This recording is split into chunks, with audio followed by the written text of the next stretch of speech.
Please kindly click on the red subscribe button below this video and subscribe to our YouTube channel. Thanks, God bless you as you do this. And then that came up in 2013. And ever since Festivus World it's been growing. We've had one of our branches also in Ikeja. There we have a proper boutique at the salon. And so I decided again, 2 years down the line, I've been planning that I wanted to go into the eatery world, the food business, and I decided to do it in a local way, but in a posh environment, you know, and that is what came about Abula Sports, you know, and after doing a lot of studies and looking around, going around Lekki, I decided to use Lekki as my major spot because I found out that there's no real local way of serving food, you know. The way you go to the mama put and you're like, I want this amala. We don't get it here, everything is wrapped, packed, you know. So I said, okay, I'm going to do that, but I'm not still going to make it all local. You're going to buy it locally, then you can come and sit down, you know, and it's something unique and different from the normal way of doing it. And you know, when I got this building, then I just said to myself, okay, why don't I add the lounge and bar to it? Some people after eating, they want to relax, you know, and drink and unwind. I said, okay, I'll add that to it and bring my spa down here too for people who want to do body massage, body glow. So I decided to just make the whole place an empire of everything that I do, you know, and that's what came about Abula Sports and Festivus World. That's what yes, that you want this property. No. I leased the property. I don't own it. I leased the property. Like I said, when I saw the building, then the lounge department came, you know, into being. I decided when I saw the place, I was like, upstairs is going to be good for the lounge, you know. So I incorporated that into it. Every business has its own challenges.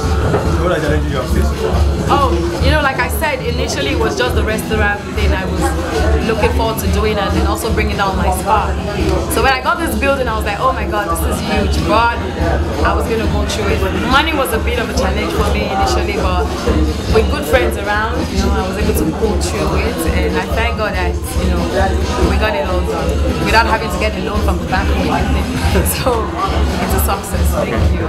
Is it safe to conclude that Amala is your best meal?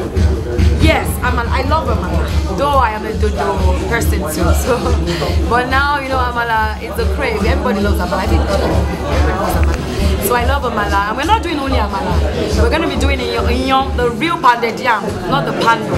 The real pounded yam, semo, eba, with, you know, and there'll be fried rice, jollof rice, eforiro, bala, bokoto, you know, everything that you talk about when it comes to our real African food, our real African dish. We're gonna have it here. Moi moi, ewa gonyi, ofada rice, you know, everything is there. So it's not just Amala, but I just used Abula Sports, you know, as the name. So it's not that only Amala is gonna be here, but you're gonna have all kinds of foods. And we also have the intercontinental dishes too. We go for people at the lounge who want, you know, just finger foods and all that. So when you're out of the country and you have the urge to want to eat this local meal, what do you do? Yeah, I try to Google out an African restaurant where I can go to get it done. And sometimes when I'm abroad, I cook. I go to the market because it's easier for me to go to the market abroad than even in Nigeria, you know. So I go to the supermarket. I pick one or two things. I go pick up my cook and I eat. Would you consider yourself a great cook? Oh, I am a great cook because I was taught by one of the very best. She's late now, my granny.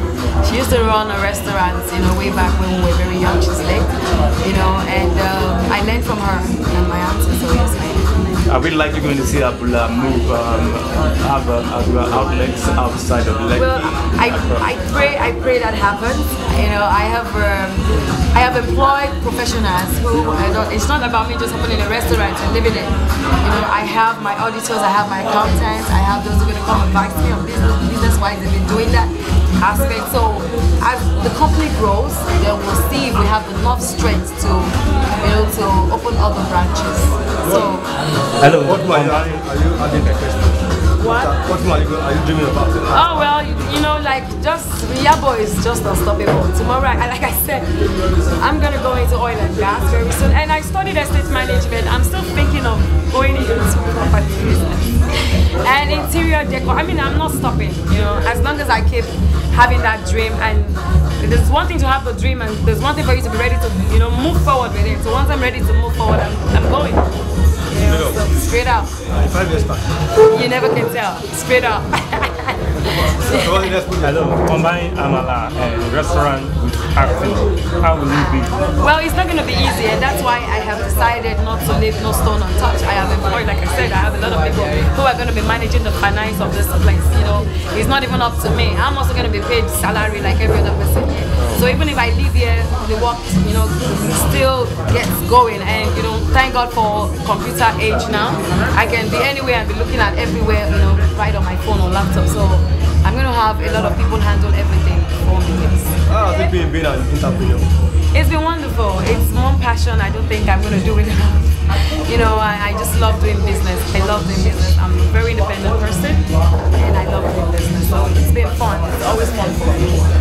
You're able to bring the person your cars. Thank you so much for watching our videos, and importantly, you need to subscribe because we drop videos almost every day. Any events going on in Nigeria, Gua TV is always the first to get there. So you just need to subscribe, unless you'll be missing out. And how to subscribe? There's a circle here written Gua TV. Click on it, you see a subscribe button. Click on the subscribe button. That's all. And if any event just take place or you heard something, just go on YouTube, search for Gua TV. You see the. And if you have a big show coming up, any event, you can call us. We're gonna